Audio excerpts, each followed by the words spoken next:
Forță, forță, forță, forță, forță pentru Cristi Pălăcean de la Cluj, care transmite tuturor dușmanilor lui: nu voi rămâne aici, nu voi rămâne aici și nu mi-e teamă de nicio închisoare.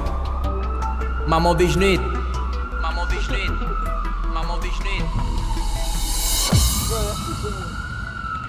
M-ați băgat în închisoare, nu am să vă iert vreodată. Vin și mă răzbun chiar de mai intru odată. Nici o închisoare nu o să mă potolească. Când mă eliberez o să fiu teroarea voastră. Nici din închisoare nu am să vă iert vreodată.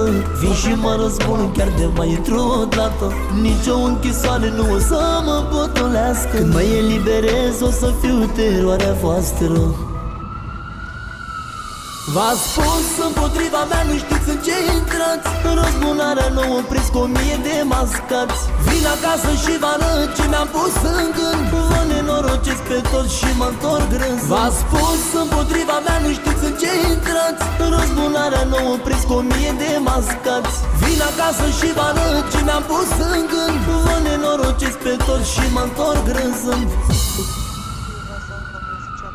V-ați dat că-mi sunteți frați, dar de fapt voi m-ați legat. Din brațele la nevastă voi m-ați alungat.